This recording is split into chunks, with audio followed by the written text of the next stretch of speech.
Thursday loaded edition of Dirty Air right here on Racing America and a bunch of other places. Thank you all for checking in on the program here. Glad to be back with all of you back in the saddle once again, back in the clean air. It's where the short trackers gather.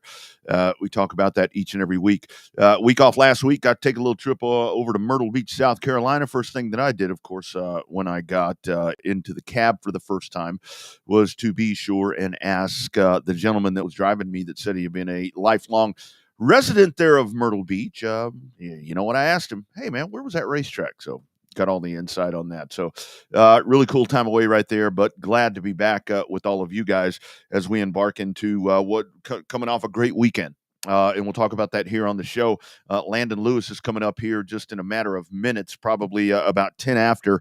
If you're on the east, in the Eastern time zone, around 7:10, and of course Central.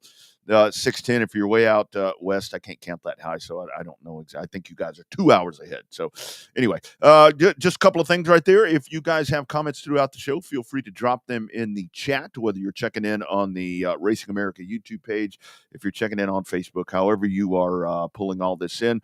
And once again, I would love to hear thoughts from you guys because I am doing the 2024 Dirty Air Short Track Racing Spotlight. And when I say short track, what I'm wanting to do is spotlight racetracks in your area. So if you have a racetrack, a story, just something that makes it really cool. And I think at this point, especially when we start seeing racetracks that end up going by the wayside, I think the main thing is let's showcase your racetrack because we've got a huge platform right here where we can get you in front of people, maybe get a driver on, a couple of drivers from your racetrack and talk about the really cool things that are happening at your speedways. Because a lot of times, if you're going to dive on social media, what you're going to find is the negative things that are happening at the racetrack. And very rarely do racetracks or racetrack operators or whatever the case may be, do they get the accolades that they sure deserve.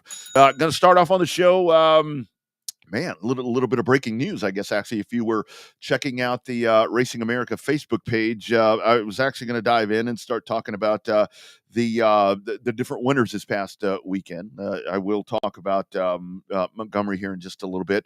And I also do later in the show, I want to talk about the Rogers Dabs, who is a presenting sponsor of the Dirty Air program here with myself.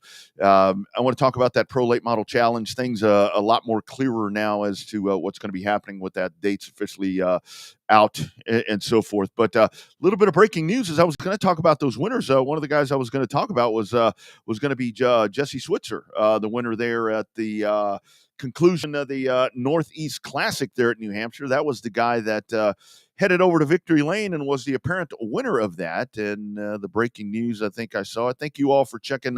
Yes, Marietta, Florida. Richard Stark already messaging right there out of Florida. So Lord knows we've got a lot of followers out of the Florida area. So yeah, if you guys want to let us know where you're checking in from, Marietta, Florida gets the first vote right there. But not first vote, but the first plug, I guess, as it would be. So what happened here was apparently at the end of this, obviously Switzer to tech, and they do whatever they do. But following, and I'm going to read this verbatim as it was actually written. Following that inspection, the red line performance engine used by that team, by the number 25 NH team, was deemed to have multiple infractions, which resulted in that car being disqualified for the win.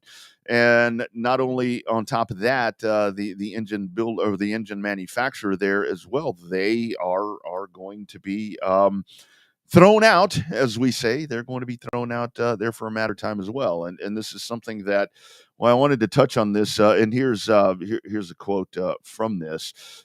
Quote, after inspection this week, the tech officials, industry experts, with a member of the 25 NH team present at engine teardown, it became clear that performance engine was not within the specs.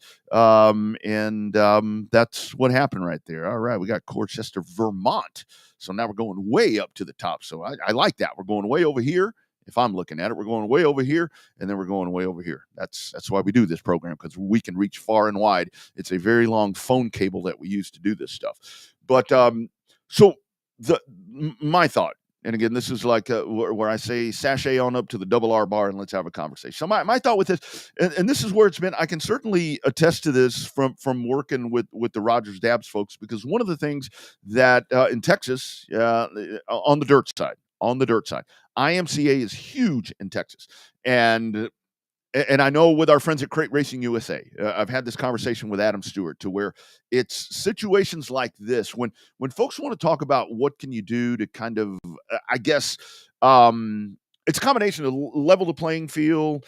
If you break rules, the punishments and all of that, and you really don't want people punished. But if you break the rules, I mean, something has to happen.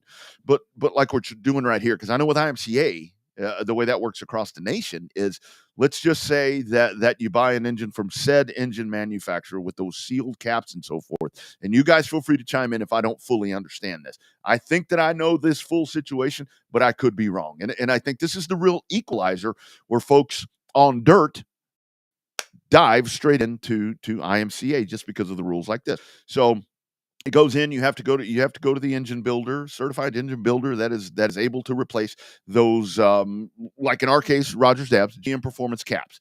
You have to go in and put those seals back in. Let's say that happens. You get to a racetrack in a situation like this, like we're talking about at New Hampshire, to where an engine goes in and it fails tech. Not only does the driver and the team figure into the ramifications of whatever the track is doing right there, but that's where it comes down to the engine builder. And it really is a an equalizer, a field leveler, I think, if you want to call it that, because and it's not. I mean, I know a lot of racers. Hey, man, I've done it. I was a racer for a long time. I haven't retired, but I raced for a long time, full time, and it was always one of those things when it's when you get caught and you're about to get thrown out. It's like, oh, yeah, I didn't know that. I mean, old story. Back in the days here in Texas, we had a feature race that I wound up winning. I ran second place in a feature race out here at the old Austin track, and the guy that won the race just put an ass whooping on us. There's no other way to say it. You know what he did back there.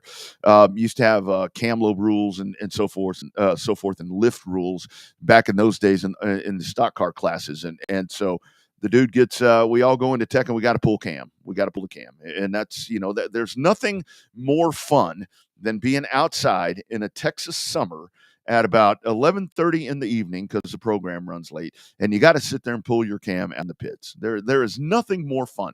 That is, I always looked forward to that.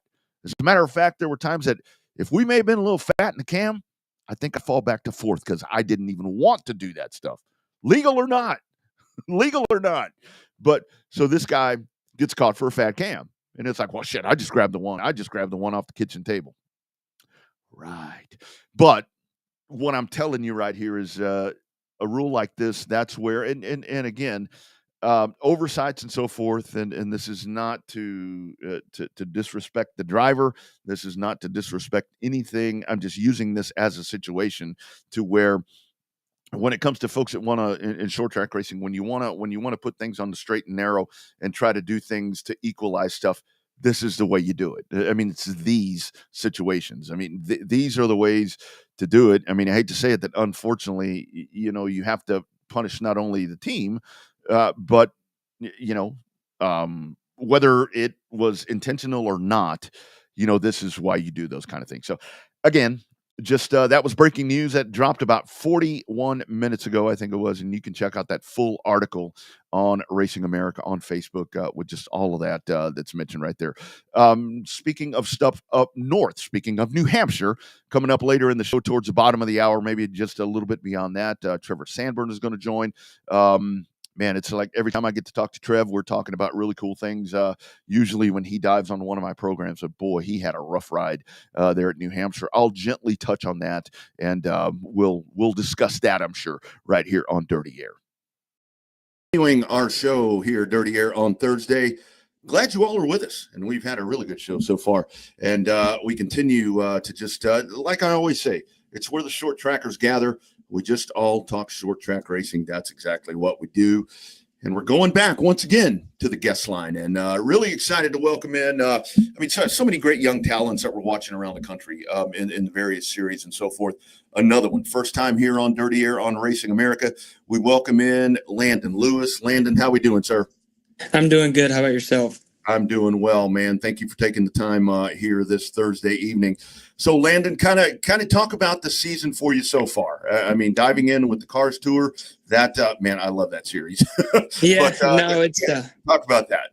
It's super competitive. Obviously, my first start in the Cars Tour and first late model stock race ever was last weekend or 2 weeks ago at Hickory Motor Speedway, and it was really good. And our finish wasn't great. We qualified on the pole, and that was like a big deal because I think first to eighth was a 2 thousandths off the pole. So just super close field. Everyone's super competitive, and we qualified on the pole. So that was like, okay, this is like off to a good start. And then in the race, we just didn't just fire off like we needed to, and felt like we just worked on the car and tried to get it the best we could. And I made a lot of mistakes myself. Just learning the cars and trying to learn them at such a fast pace. But we ended up finishing 13th. Not a great finish, but a good finish for us as a team. The car was in one piece. And then we just got done racing at New River, All-American this weekend, qualified 13th and drove to 8th. So that was cool to be able to drive forward, not back this time. And I felt like I cleaned up a lot of my mistakes over the weekend, which helped. Absolutely. Landen, let's go back to that first race. I mean, it's one thing, first time in one of these cars, but then to race there, silky smooth surface, just as smooth as glass. Kind of talk the allure right there of getting that initial race in there at a legendary place like Hickory. Well, Hickory, I've only been there a couple times with the legend cars, but it's so different with the bigger cars. Everything moves a lot more, and it's pretty rough, right? But that's the characteristics of it and why people go and watch racing there and watch the short track racing there, because it puts on a good race. That's the good part about it, but it's definitely rough. And that being my first ever late model stock race and it being at Hickory, I mean, what could you ask for? I mean, you're going to get the best of both worlds, learn how to drive on a really rough racetrack and get to learn a late model stock. And I feel like I've heard a lot of people say this, but now that I've raced there, I find it true that if you can get around that place, you can get around a lot of places in the Southeast. Yeah. These bull rings, they tend to they're a different breed right there. I'm glad you mentioned about the legends, and I know that you're still doing that as well. Kind of talk about that. I went the reverse of you. I drove many years, in super stocks and those type of cars, and then wound up in a dwarf car. And I think if it had gone the other way for me, where I would have been in the short wheelbase, high horsepower to short wheelbase ratio car, minimal grip at times. Kind of talk about that when it comes to getting in a big full size late model stock versus that legend. I think the legend car probably has helped you in that respect. Yeah, it's helped me a ton. I had this question a couple weeks ago, and people asked me, what can you carry over to the late model stock from the legend car? And, there's a lot of power, like you said, such a short wheelbase. So you take a lot of car control and you learn a lot from the legend car, and you can really take that over to the late model stock especially on these longer races where the tire is going away and there's no more saving and you're driving as hard as you can and you're slipping and sliding. The car control definitely comes in play, and I feel like the legend car teaches you the most on that. It's just because you have all the power in the world, more power than you really need, and not a lot of tire and a short wheelbase. So it's definitely tough to drive. But if you can drive one of those, you can drive anything. I personally think, and there's a reason why Keelan and Kevin has Keelan in a legend car. There's a reason for it. Absolutely. We'll talk about Kevin here in just a second and all of that. But let's just kind of talk about your progression. Obviously, the legend background right there for you. Obviously, still a very young dude, 18 years old. So kind of talk about how it all started and how you've gotten to this point to make it into a late model stock with the Cars Tour. So I started at 4 years old racing go-karts at a local dirt track that was by the house, and I watched my dad race. I never got to watch my grandpa or my great-grandfather, but I'm a fourth generation to do it, so that's cool to be able to keep just bringing the legacy on through the family. And started racing go-karts at 4, ran those till I was 12 years old, and then hopped in a dirt modified for Ron Hornaday at 12 years old and started racing that and had some success and learned a ton. And from there on, it brought to legend cars, and I've been doing those for the last 5 years since that moment. And that kind of led into this deal as well with Kevin, me helping Keelan out on the legend cars and building that relationship. And now I'm actually at KHI right now. I work here full time and race on the side every now and then. So it's really cool to be able to work on my own race cars as well. I really enjoy that, and it just teaches me a lot about how much effort and work it takes to get to the track every week. Absolutely. I think that's a big part these days to realize that hard work and everything that goes into that. Also for you, some market time. Kind of talk about that very successful and fulfilling career that you've had to this point in the various ARCA series. Yeah, so I've kind of done it backwards, like you said earlier. I didn't go straight from a legend car to a late model and then an ARCA car and a truck. I went straight from a legend car that's like really, really small, right? And you sit in the middle, to an ARCA car and had early success. Won my second race out, and then at DuQuoin, which is a dirt race. Ty Gibbs finished second, and Kid Trader finished third. So that was really cool to be able to race against those guys. And at that year, Ty was doing really well.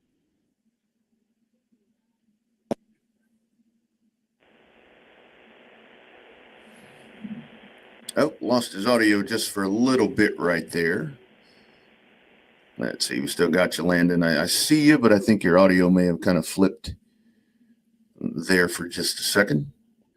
We'll work and see if we can get him back on. Looks like there he is right there. I'll tell you, just a little hiccup right there. Let's see if we got him back yet. Still not yet. Yeah. Like. There we go. How about that right there? Anyway, that's all right. Dealing with Wi-Fi and internet. But yeah, so won at Kern, and now Kevin owns that racetrack. So that's pretty cool. And it's just ran a couple truck races last year, and now I'm going not so much. I don't consider it backwards. Late models, they're more tough than anything, in my opinion. Running the truck and the ARCA, it's the most competitive field that I've ever raced against, and these guys don't play around. That's right. That's right. Definitely major league type of lacing right there. Yes. So Landen, for you've mentioned a couple of names right there. Obviously, getting the nod right there is KHI. Well, Kevin, as they get back into racing again. I mean, a full-time race team, and you're a part of that. And then you've got the tip in the cap right there with Ron Hornaday. Just talk about having those guys as mentors and having those guys on your side that you can kind of mold your career and try to progress the way they did, man. That's got to be something pretty exciting for you, man, with those legends on your side. So like nowadays, like you don't get much practice, right? And there's not a lot of practice time, especially as you move up in the truck series, extended series, and cups, so on and so forth. You don't get a lot of practice time. So having Kevin, Ron, all these amazing people around me, I feel like I'm a step ahead when I show up to the racetrack because I have those people in my phone, or I go and see them and ask them and just try to absorb all the answers that they give me about these different racetracks that I go to and ones that I've never been to before. And so I feel like it gives me a step ahead when I show up because they have so much knowledge at these bigger racetracks where air matters, just a lot of different things that you wouldn't even think about, but it matters. And having Kevin and Ron in my corner is just, I feel like a step up and helps me when I get to the racetrack.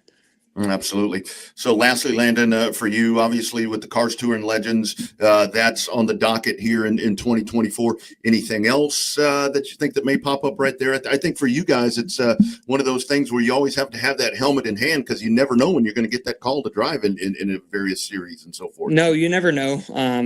There's been a lot of times, like considering, like I ran Sonoma 2 years ago and had no clue that I was going to race it until the week of, and that was actually when Carson Hosevar broke his leg, and he was actually supposed to drive that car in the ARCA race, and they gave me a call, and I ended up racing it, and I should have won the race, and ended up getting wrecked in the last lap going for the lead, and just there's incidents like that you just never know. So my dad's always told me that I never show up to a racetrack without your helmet or a fire suit because you never know if someone gets hurt or, you just never know the situation that you can be put in. So definitely always ready for an opportunity. I don't have anything else right now besides the late model program here at Kevin Harvick's and the legend cars as well. Yeah, absolutely. Definitely a full plate right there. But like you said, You just absolutely never know. Landon, man, this has been a blast. Thank you so much. Congratulations on the success, and looking forward to following you throughout the rest of the season, my friend. Thank you for having me on, and like to thank my sponsors for allowing me to be able to do this. King's Custom Panels, Rent Source Property Manager Group, Kevin Harvick Incorporated, Ron, Kevin, Delana, Candace Hornaday, for all they've done for me in this short period of time. I feel like at a higher level, and I just can't thank everyone enough. And thank you for having me on, and hopefully we can do this again soon. Yeah, absolutely. You betcha. Sky's the limit, dude. Good luck, Thank and you. we'll be following you, brother. Thank you, sir. You got it, man. Take care. Yep. You bet.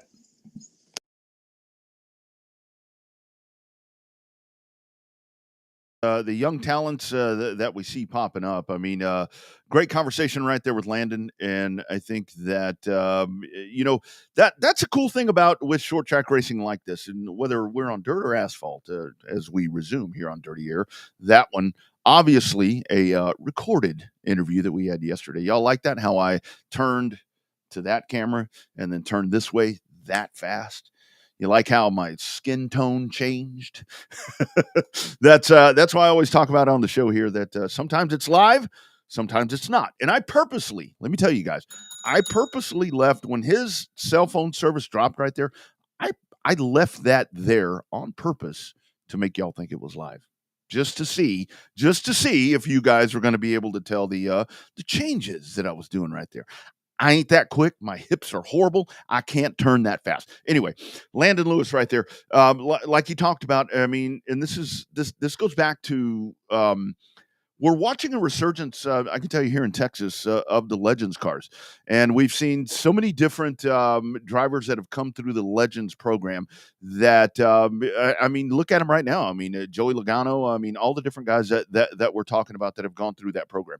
And that's why I'm really excited to see, I know here in my home base in Texas, like I said, is that we're seeing the Legends built back up again, because I think that's something that's it's a great series. It's a great starter to where you groom the drivers for what's coming up.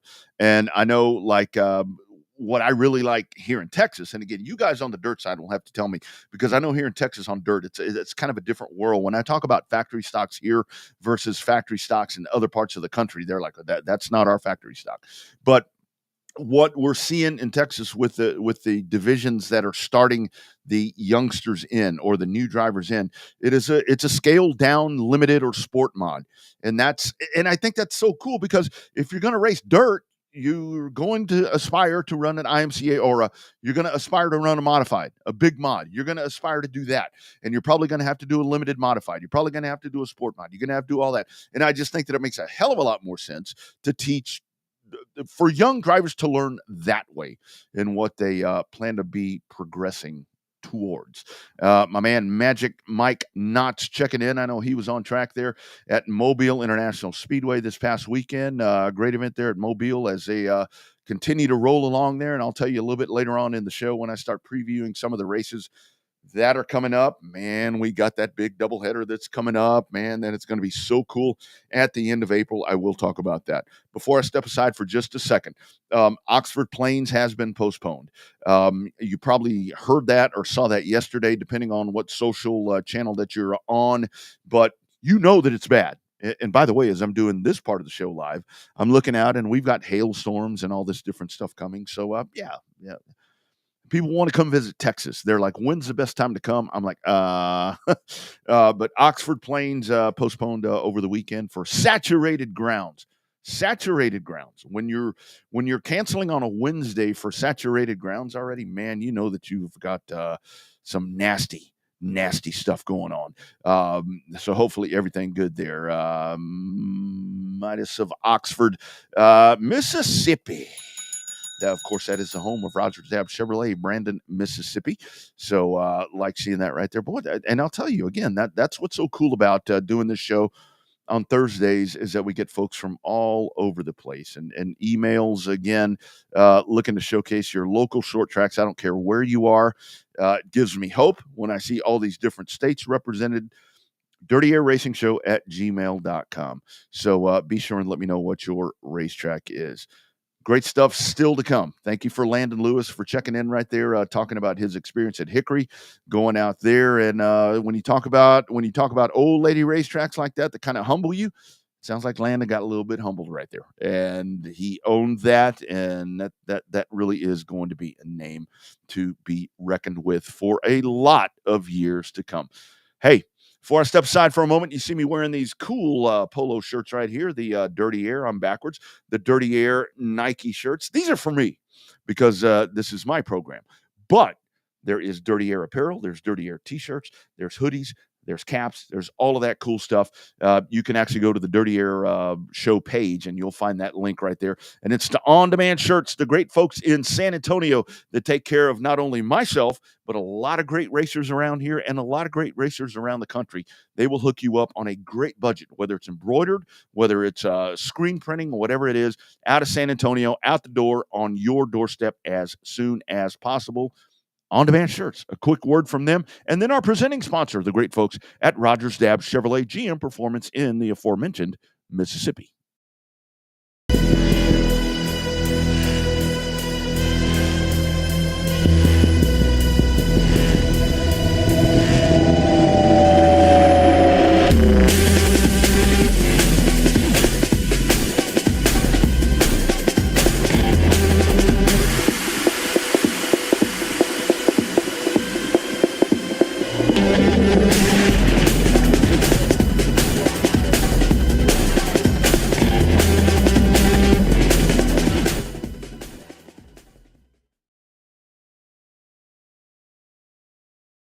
Rogers Dabbs Chevrolet was just a regular car dealership here in Brandon, Mississippi, and about 10 years ago we started branching off with our parts department, and we became one of the top 3 largest parts departments for powertrain, for engines and transmissions in the country. So in doing so, why not support the industry that supports the most powertrain, which is your performance engines and racing? And there's a need there that was not being filled. There was a customer base that was not being taken care of. We keep the sealed crate motors in stock, the 602, the 604s, the 525s. Whether you're driving a late model or a modified or a street stock, we've got an engine for your car. We also carry the accessory kits, KRC drives. We also do Gary Williams carburetors. We've been in this for a couple of years now, and we're doing it to benefit the racers. Everyone is trying to get into racing, knows that it's not a cheap sport to get into. So price structure was a big thing in taking care of the racers, and we knew early on that we did not want to make this a profit center. We wanted to make it about the racers. Price is a big thing. However, customer service is where it's at. And we've had several instances where racetracks have called us and said, hey, we had a driver out here qualifying and their engine popped. And it's Friday night at 9 o'clock. And our team, Benny and Ryan, are calling me and saying, hey, boss, we need to take care of this race car driver. Let's get them an engine as soon as possible. And they'll be here before sunrise the next morning on Saturday morning, pulling that engine, getting it to that person so they can get it installed and be racing that night. That's the kind of customer service we want to deliver.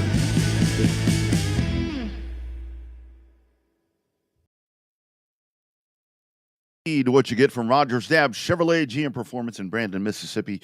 Like I said, title sponsor of the show, and it really is their number one priority because I get that. Full disclosure, I do some work with them as well, and it's, the question I get, and I do invite you to shop. Shop the price around. If you got a quote, I've had folks that end up buying something somewhere else, and I'm like, hey, send me the quote. So tell me what you paid without giving it to Rogers Dabbs Chevrolet. I'm like, here, what would this have been for RDC? And we usually beat it, and that's how you get a brand new customer. So good stuff right there at Rogers Dabbs Chevrolet. Matt Craig is the winner. He breaks a drought there in the Southern Super Series, back to victory lane at Montgomery as he wins, and just a hell of a finish right there at the end with John Bolin and Stephen Nassy coming out of turn number 4. Obviously at the front, it was Craig that in great fashion winning that race last weekend at Montgomery. So the win right there for him, but the battle behind him as those two go by the wayside. Dustin Smith, great finish right there for the driver out of Mobile, Alabama. Dustin Smith in the Smith Scrap Metal Special, as I like to say when I get to call those races there at MIS or wherever Dustin may be. Comes home second, followed by Billy Van Meter, Gio Ruggiero, and Casey Roderick as they round all of that out. So speaking of that, and the reason that I bring up the Southern Super Series is because right about here, that's what we want to talk about right there. That is a huge ASA Stars Southern Super Series doubleheader that is coming up, and this is the old school. This is the old school doubleheader that had been long sought after. When Mobile kind of popped itself back up, when Gina got that place up and rolling once again, and obviously the cooperation right there that we're seeing between Tim over at Five Flag Speedway and Eddie and the folks at Mobile. You've got that old doubleheader back-to-back. How about that? Coming up is going to be Friday, April the 26th at Five Flag Speedway, and then you will have Saturday over at Mobile International Speedway on Saturday, April the 27th.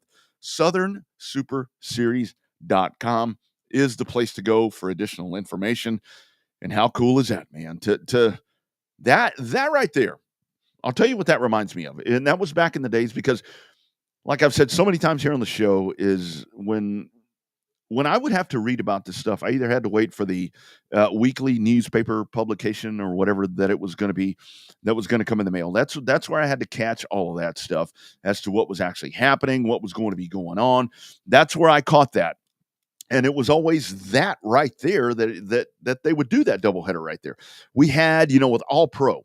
And that's where I'm going with this, is back in the days here in Texas, I think my longtime Texas folks will remember this, that you would have the All-Pro Super Series, the Bob Harmon, the $30,000 All-Pro Super Series that would come rolling through Texas every once and again. You would have a Friday night show in Corpus Christi, and then on Saturday they would go down the road to the half mile in San Antonio at Highway 16, and that kind of was the difference right there. That's about 100-mile difference or so forth that you would have in between, depending on how the crow flies there down I-37, and that's kind of what you have. That's here in Texas, and that's kind of what you have right there across the bay as they head back over to Mobile for that big race. And the best part about this doubleheader has always been to me, and this was way back before I really understood either one of these places or knew anybody in any of those areas, is that you had the two big half miles. You've got the two big half miles, and man, it's going to be so cool to have that back again. So it'll be Matt Craig, the winner there at Montgomery. He will lead the charge, and we are starting to see a lot. We are starting to see a lot of different names that are entering for both of those events, and I think that's going to be really cool. The Pass Tour over there at New Hampshire. Trevor Sanborn set to join us here in a little bit. Again, this is the live part of the show. And these are some of these things I don't coordinate, so I'm just kind of waiting. I'm just like the honey badger. I'm just kind of watching. But Eddie McDonald is the winner there at New Hampshire, followed by DJ Shaw and Johnny Clark on the Pass Tour. And when you want to talk about the stalwarts of the Pass Tour, and I'm mentioning those three names right there for the Northeast Classic. I mean, that is Northeast super late model racing right there when you get those three dudes that are going to the top of the heap right there, and they win this past week right there. And Oxford Plains, I talked about that. That has been postponed. However, lots of stuff that's coming on right here on Racing America, and this is a good weekend to just kind of sit back and make sure you're a subscriber and check out the cool stuff. Coming up on Friday, that's tomorrow, you're going to have local racing at Nashville. That's a subscriber event. I mean, be a subscriber, and you can check that out. Saturday, the Pro Late Model 100. The Pro Late Model 100 coming up at Nashville. And then you'll have the Race of Champions as well. And then you'll have Slinger coming up on Sunday, that good Sunday afternoon racing that we always talk about. That'll be happening there at Slinger. Stepping away one more time. When I come back, going to talk about some other races that are coming up. Man, we got some big ones. Stick around. Clean air is good. Times like this. Dirty air is just a tad bit better. More coming up. Hooters and racing go together like killer wings and ice-cold beer. Racing has been at the core of Hooters' DNA from the beginning. Whether it's backing the best drivers or serving up the best food on race day, race fans know Hooters is the real deal. Big screens, great food, good times. Hooters, the official home of race fans. Subscribe today to RacingAmerica.tv to join our racing community and get access to over 200 live pavement short track races each season from across the U.S. and Canada. Plus, RacingAmerica.tv has exclusive and behind-the-scenes coverage of the NASCAR Cup team. Enjoy competing with your teammates. We already know. Subscribe today and claim additional discounts and access. And your front row seat to watch the excitement and drama. Car lifts up in the air. From grassroots to NASCAR, become a subscriber today at the home for race fans everywhere. You're watching Racing America right here on Racing America. Racing America. It's in our DNA. Racers are dedicated to winning. And Chevrolet Performance's 3 factory-sealed circle track crate engines can help you get to the checkered flag first. Whether you're a weekend warrior or a touring hero, on dirt or pavement, Chevrolet Performance circle track crate engines are engineered to win. Right out of the box.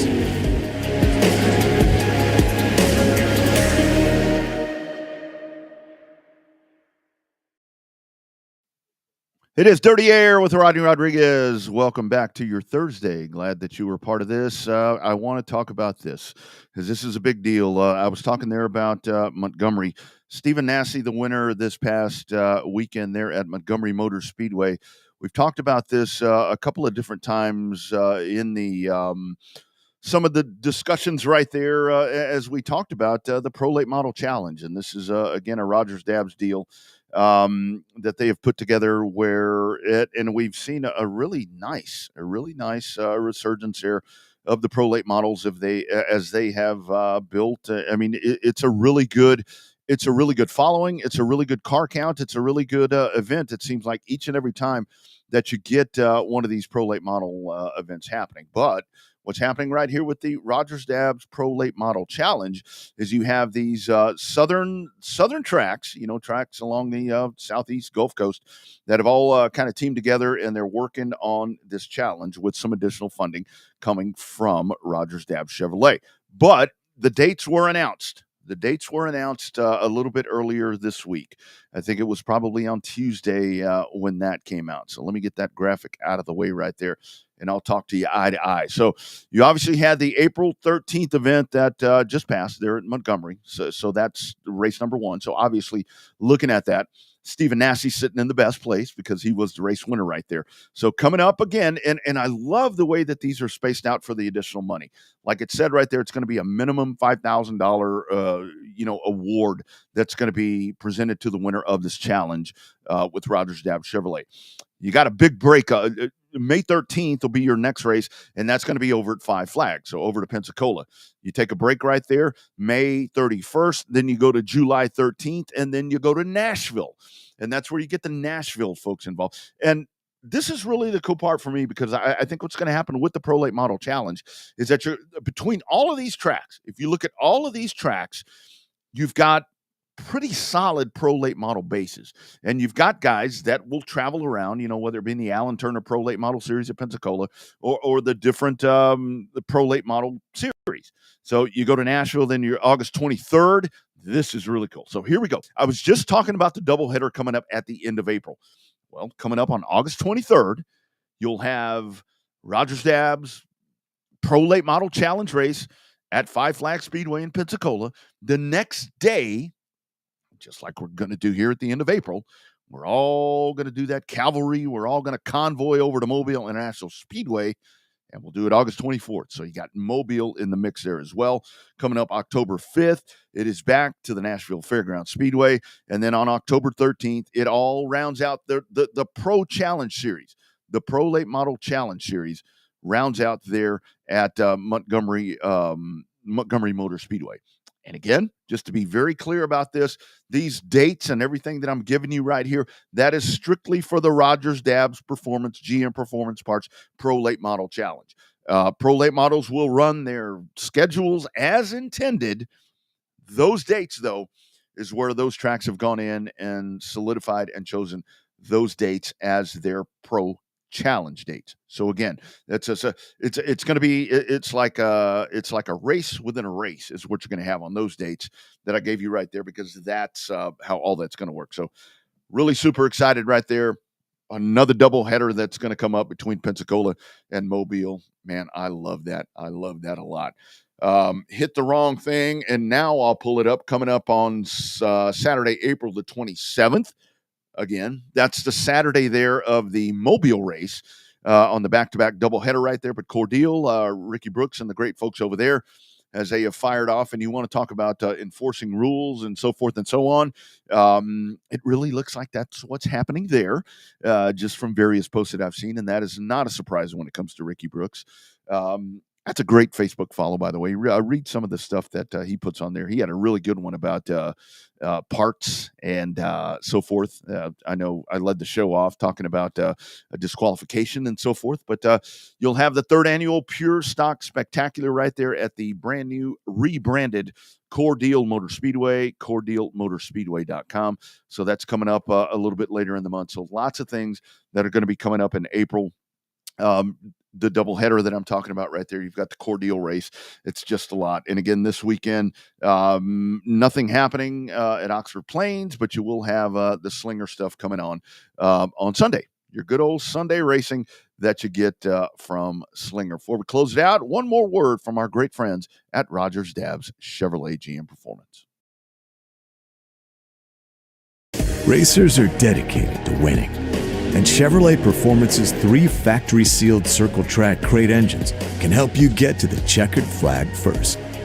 Whether you're a weekend warrior or a touring hero, on dirt or pavement, Chevrolet Performance circle track crate engines are engineered to win. Right out of the box.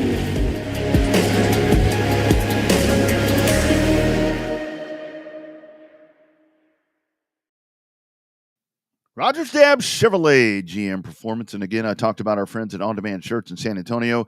If you are looking for some of that Dirty Air merchandise, number one, if you happen to find me at a racetrack near you, ask me. I've usually got a bag full that I would be happy to give you a T-shirt or so forth. But if it's one of those things where we don't cross paths, you can scan that QR code right there. It takes you directly to the Dirty Air online store, as it's called, and you can see all the great varieties of merchandise that you can find courtesy of our friends at On Demand Shirts. As well, guys, I do want to remind you the 2024 Short Track Spotlight. I would love to talk to you guys about your local short tracks right here on Thursdays. Like I said, clean air is good. Times like this, dirty air is a tad bit better. This is where the short trackers gather. Every handle that I can think of. Let's showcase your racetrack. Let's showcase your drivers. It is the Dirty Air 2024 Short Track Spotlight. Dirty Air Racing Show at gmail.com. Dive on there. Send me over some logistics and information. Tell me who to get a hold of. We'll get them on this program, and we will talk about your racetrack because that's what this show is all about. Like I said, it is where the short trackers gather. Well, I think we're about ready to put this one in the oven. Another great program. Thank you all for being a part of this. Weather, I think, is going to be an issue for some folks around the country. We're about to have that here. I can tell you in Texas, we've got some Friday night short tracks that I think are going to be fine. Saturday night tracks, I think that they're going to be in a lot of trouble because it does appear that we're going to have some weather here as it has already started around the country. Again, friends, check in, ASA Stars Tour. Check out there with Ricky and all the great folks with everything that they're doing at UARA, Southern Super Series. Follow all of that stuff. Follow them on Twitter and stay in tune with everything that they're doing with those great series and your local short tracks around the country. As I always say, at the end of this show, this weekend, when you're looking for something to do, go find a local short track to go to. Go consume the experience. Go, if you got a national show that's coming in, go check it out. Go be a part of that. And if you can't do that, find a streamer like Racing America or all the other great streamers around the country that are showcasing short track racing, because this is where it all starts, guys. This is where it all starts. We watch the NASCAR stuff, and that's great. They do whatever they do. But when it comes to homegrown racers, it's our local short tracker. So please find a short track, find a streamer, and be a part of short track racing. Friends, this is where the short trackers gather each and every Thursday, 7 o'clock Eastern, 6 p.m. Central. It is Dirty Air. Clean air is good. Times like this, dirty air, a tad bit better. See you next Thursday, guys. You all have a great weekend.